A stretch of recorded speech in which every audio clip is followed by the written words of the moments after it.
Hey everyone, me Kevin here. Well, welcome back to finally Green Day in the stock market, and welcome back to Florida. A few things that we got to talk about today. So first, the Federal Reserve Bank of St. Louis published a piece on supply chains and inflation, and one of the things they first told us was that even though commodities have come down from their peak in March, they haven't really retraced as low as we thought they would. That commodities are now sitting at higher levels, obviously, but they're staying at higher levels, and this is a little problematic as the Ukraine-Russia disaster continues. But beyond that, another issue that you have, and it's one that they consider extreme and to be one of the real causes of inflation, is we can't understate how bad the supply chain issues are. They mentioned that the producer price index report that we got yesterday is almost all about the supply chain disaster and nightmare. And I know we're so tired about hearing about supply chains, but it kind of at least makes me feel a little bit better knowing this, because when you get through this report, guess what they say? Companies, after we get through all of this, are going to be substantially more efficient. That it's really difficult to go from an existing supplier to a new supplier. It takes so long to work with new suppliers and get used to how manufacturers and suppliers work together. It's really difficult and it takes time. And that time process is what we're going through. Now, it's not like they're trying to make an excuse as to why inflation is high. It sucks. We got a big problem with inflation, right? To the point now where we have models like the Sharp indicator that say we are in one of the worst times to own any kind of assets, because you've got a Federal Reserve that's like, this sucks. Like, we need to get inflation down. We need to fight it. But the problems are we have so many underlying fundamental pressures on inflation, especially producer prices in the supply chains, that there's almost little we can do about it other than continuing to essentially hike and hawk, right? But we are now literally at the worst time to own assets since 1991 by using a measure of the Sharpe ratio, which kind of balances the S&P 500, treasuries, high yield, and gold. We're literally at the worst place in my entire lifetime. I was born in '92, which is kind of crazy to think about. There is no Sharpe ratio that is worse than it is now since 1991. Kind of wild to think about. So it's been a pretty disastrous time to own anything. On top of that, you've got a financial conditions and Federal Reserve expectations sort of dot plot. And Bloomberg was talking about this, and without getting into the weeds as to how their dot plot works, they're basically pointing out that the Federal Reserve is in probably one of the most aggressive positions, or has the most aggressive posture, at a time where we've already seen a significant amount of financial tightening, and it sort of explains why the Sharpe ratio is as disgusting as it is.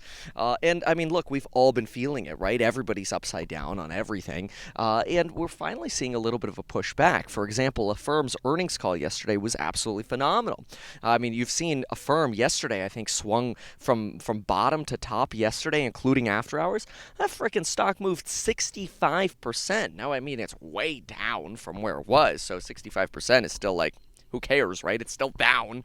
But I'll tell you, that earnings call was spectacular. Trade Desk earning call, spectacular. These reports that we're reading from these companies aren't telling us, hey, we're definitely in a recession, although we probably are because of our trade deficit, negative trade, negative wholesale inventory buildup, and then, some degree of pullback from the consumer.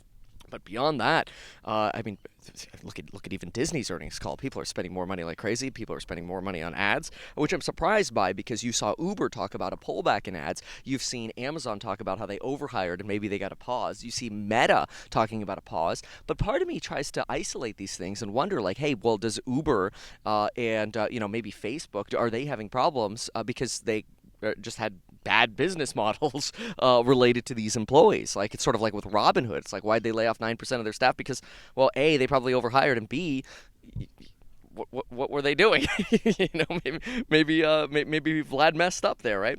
So what are you seeing? You're actually seeing the 10-year Treasury come down a little bit, 2.9. But the thing that's really plummeting is the 5-year break even. We're at 2.95 right now. We plummeted under 3 over the last couple days, which is phenomenal, because we want those inflation expectations to come down. In addition to that, what did we get today? Well, we got consumer expectations. Consumer expectations for inflation and sentiment. Sentiment came in low. We missed on sentiment. We were supposed to get a read of 64. We got 59.1. So that was a little bit of a bummer. However, folks, this this is so freaking important. What happened? Consumers expect prices to rise 5.4% over the next year, holding at a 4-decade high for the third month in a row. In other words, inflation, even though for the next year the expectations are high at 5.4, stable. Or what's the key word we like to use? Anchored, right? The other key that you've really got to pay attention to is what happens over the next 5 to 10 years and the expectations for that. But before I can mention the expectations for that, I got to remind you, folks, we're like 3 days away from that coupon code expiring. I don't know what you're doing not joining me yet. Not only because even when I'm traveling, we're making sure we're getting these private live streams done and getting Q&As done to help you through these crazy times, but also this is the best time to learn. The best time to learn about real estate is when you're getting ready to go into a real estate bear market. In my opinion, the best time to learn about stocks is at the bottom of the freaking market. And I don't want to necessarily say it's the bottom already because we've been there, done that. I thought 318 was the bottom. We got another 10% move to the downside to 288 on the QQQ, which is insane. Hopefully we're past that now. Hopefully we can now retrace up. Because fundamentally, I'm very excited about companies and the future here. We are going to have the most efficient companies this decade. People are going to look back at 2022 and they're going to go, damn it, I should have gone all in on 2022. It doesn't even matter if the stock went up 20% in 2020, from a low or whatever. It's like, oh, did I already miss the swing? It's like, no, these are amazing. These are some of the most efficient companies we've got in the world right now. So anyway, check out those programs. I'm building your wealth down below. Use that coupon code. Okay, so what else? Over the next 5 to 10 years, 3% inflation is expected, which, folks, is unchanged from April. Really good. Then we do have issues, though, and this is going to be an issue going forward for crypto. After the Terra Luna disaster, and sentiment when it comes to momentum and excitement and euphoria over assets that are difficult to value will come back. There is a lingering belief that after the Terra Luna collapse, which was supposed to be one of the greatest projects, a lot of folks have this feeling of like, wow, they almost feel backstabbed somewhat by crypto. And to some degree, there are a lot of folks now who are like, I don't know if I can trust any project now if Terra Luna can go down like this. Now, I don't know if that's necessarily true for you or if it should be true for you. Personally, I think there's so many opportunities in great companies to buy right now that it's not necessary to be like all in, let's say, on crypto. Although I do think up to 5% exposure in your portfolio is okay. # not financial advice. But look, realistically, you know what this is going to do, right? It's going to bring out more regulation. For example, Janet Yellen today, she told lawmakers, what'd she say? I wouldn't characterize the scale of stablecoins as something that are a threat to financial stability today, but they are growing very rapidly and could become a threat to financial stability. So, what are they going to do?